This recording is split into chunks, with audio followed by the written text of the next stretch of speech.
তোমায় জানাই দেখ দেখ দেখ তোমায় জানাই দেখ দেখ তোমায় জানাই দেখ দেখ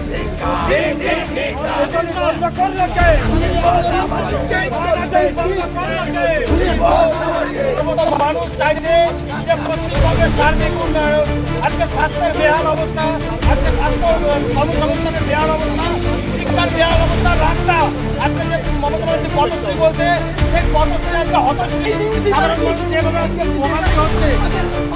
আজকে চারিদিকে বিধাননগর সহ সারা পশ্চিমবঙ্গে যেভাবে রাস্তার বেহাল অবস্থা, দেখুন এটা পুলিশ প্রশাসনের কাজ নয়, এটা যেখানে এই বিধায়ক যিনি আছেন 300 মিটার দূরে থাকেন সুজিত বোস, কোন হেলদোল নেই। আজকে মানুষের ভোগান্তি ওনার চোখে পড়ছে না।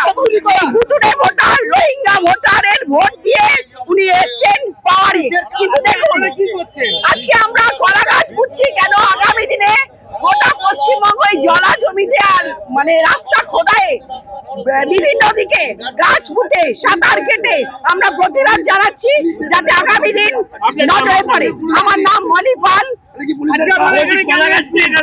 এই রাজ্যের মানুষকে কাজ করা দেখিয়েছে, কর্মসংস্থান নেই, শুধু ভান্ডার দিতে বলছে। রাজ্যের মানুষ বলছে ভান্ডার দরকার নেই, কর্মসংস্থান দিন। আর বাঙালি হেনস্থা বলছেন, আমরা হেনস্থা হচ্ছি না। এই রাস্তাঘাট খারাপ, আমাদের ট্যাক্সের টাকায় রাস্তা হচ্ছে না। বাঙালি হেনস্থা এটা নয়, এটা হেনস্থা নয়, শুধু মিথ্যা কথা, শুধু নাটক। রাস্তায় কলা বাগান তৈরি হবে। এই রাজ্যের পয়লা বিজেপির কর্মী, যুব মোর্চার কর্মী। বাংলায় 15 বছর এখানকার সুজিত বোস 15 বছর ধরে এখানে বিধায়ক এবং মন্ত্রী। বাংলার শাসন 15 বছর তৃণমূল সরকারে, 15 বছর ধরে এখানকার বিধায়ক তথা মন্ত্রী সুজিত বোস এখানকার বিধায়ক। আমাদের সাউথ দমদম পৌরসভা, বিধাননগর কর্পোরেশন, আমাদের 15 বছর তৃণমূল সরকার রয়েছে। অথচ আপনারা দেখুন, বিধাননগর থেকে শুরু করে আমাদের দক্ষিণ দমদমে যে 10টা ওয়ার্ড আছে বিধাননগর বিধানসভায়, সেখানে সমস্ত রাস্তাঘাটের অবস্থা ভয়ানক। আপনারা যেখানে দাঁড়িয়ে আছে আপনারা দেখতে পাচ্ছেন, এর সামনে 22 তলা বিল্ডিং উঠছে।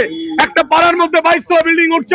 দেখুন, লক্ষ লক্ষ কোটি কোটি টাকা পৌরসভা আয় করছে, হয়তো রাস্তাঘাটে এই বেহাল দশা। বড় বড় লরি 20 চাকা, 24 চাকা, 25 চাকার গাড়ি এখানে ঢোকে, রাস্তারও ভাঙচুর, ভেঙে চুরে অবস্থা করে দিয়েছে। আমরা এখানে আমরা এখানে আন্দোলন করছি, আমরা এখানে আন্দোলন করছি রাস্তাঘাট সারাইয়ের দাবিতে। আমরা এখানে কলা গাছ পুঁতলাম সারা বাংলার মানুষকে, যে মমতা ব্যানার্জি যে কলা দেখিয়েছে, তাই আমরা কলা গাছ পুঁতে আমরা এর প্রতিবাদ করলাম, যে আগামী দিনে যাদের মানুষ যাতে চলাফেরার রাস্তা থাকে এবং যানবাহন চলাচলের মতো উপযুক্ত পরিবেশ থাকে।